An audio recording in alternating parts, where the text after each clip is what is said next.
Fellow Toastmasters, do you remember the first time you asked someone out? Or maybe that someone asked you out? Do you remember what it felt like? The nervousness, the anticipation, the awkwardness? I remember my first time. It was a warm spring day in 1994 at Sam Brannan Middle School in Sacramento. At 13 years old, I was fairly tall. I wouldn't say statuesque, more like gangly. I didn't have an ounce of fat on me, nor an ounce of muscle. To complete the mental picture, from 3rd grade to 8th grade, I had a series of orthodontic appliances in my mouth, from braces to rubber bands to headgear. School was very important to me. It was a priority. I had very few distractions. You might say I had a Spartan lifestyle. I didn't follow sports. I wasn't into cars. Had no idea how to dress fashionably, and knew even less about girls. Well, one day, I hear a rumor. Jeremy heard from Julia, who heard from Jimmy, who heard from Jenny, that Rachel liked me. She wanted to go to the 8th grade dance with me. There was just one problem. I didn't like Rachel back. Now, Rachel was moderate height, slender build, straight black, short hair, and personality-wise, well, she was a lot like me, smart and studious. And while I respected her mind and her work ethic, I wasn't interested romantically. I mean, I liked her. She was a nice enough girl, but I didn't like her. So what was I to do?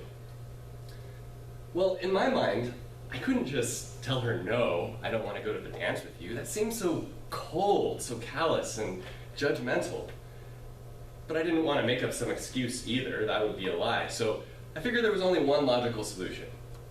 Avoid her at all costs. I figured if she could never actually ask me the question, we could just avoid this entire unpleasant situation.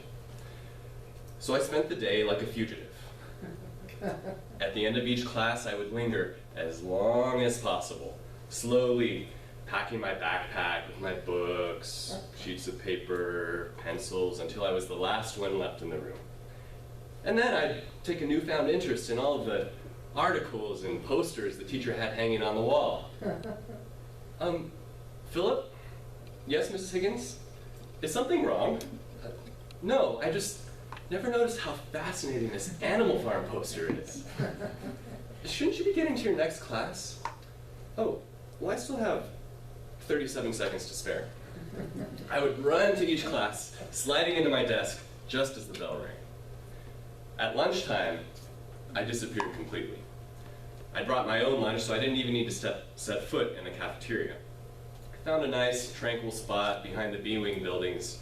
It was secluded, solitary, and safe. I made it through the entire afternoon without running into Rachel. In my last class of the day, I was talking with my best friend, Sage. Sage lives 2 doors down from me, and we walk to school together every day. So what do you think I should do after school? Dude, we need to jet out of here and get you home safely as quick as possible. Sounds like a plan. We packed our bags early in anticipation and started staring at the clock, ticking down the final minutes. 3 minutes to go. 2 minutes. 3 minutes, 2 minutes. Did your school clocks ever do that? Yes. 1 minute. The bell rings. Now, class, the bell does not dismiss you. I do. This is torture. These seconds are valuable. Okay. Have a good afternoon. Sage and I burst from the classroom. We take the back way out to avoid the crowded main corridors. We emerge from the buildings, and there's Rachel and her friend Lindsay waiting for us. How did they beat us? Now, they're not directly in our path. They're maybe 30 yards away, but we've been spotted. Hey, Philip, hold up. Sage and I looked at each other and exclaimed, run! We start sprinting, straight through the soccer fields, bounding across the freshly cut grass. I take a look behind me and see Rachel and Lindsay giving chase. This girl's more determined than a bloodhound. We make it to the school exit, and we have a quick decision to make. Do we turn right, the way that we usually do and take the long way home, or turn left and take the shortcut, which requires us to cut through an empty lot and scale a sheer 8-foot fence?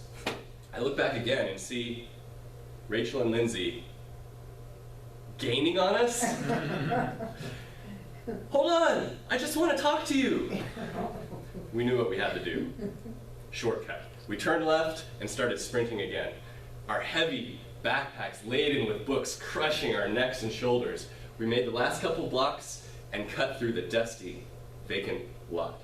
Our throats dry, our legs burning, we approached the fence that bordered the rear of Sage's property. We deftly slipped the backpacks off of our shoulders and heaved them over the fence in unison. Then, like Jackie Chan, we were scrambling up that wooden fence, swinging our legs over the top.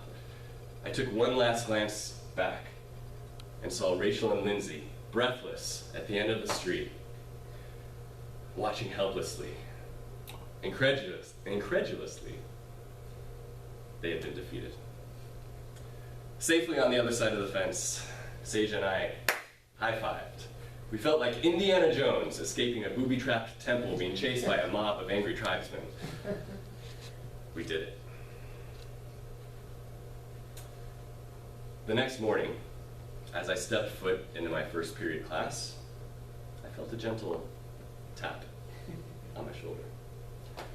I turned to see Rachel. My heart stopped and caught in my throat. I'd been caught. I guess you can't run forever. She didn't even say a word, just handed me a note, turned, and walked off. The note said that actions speak louder than words, and she understood I didn't want to go to the dance with her, but she didn't understand why I couldn't have just told her that in the first place.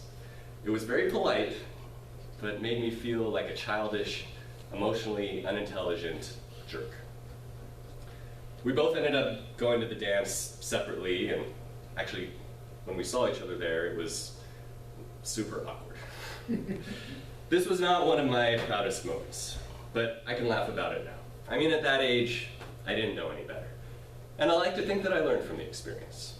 Now, whenever I'm faced with a difficult situation and feel tempted to just avoid it, I picture myself as a gangly, sweaty, early teen, running for my life from a couple of girls. Today, that's all the motivation I need to step up, stop acting like a dork, and face my problems. Miss Toastmaster.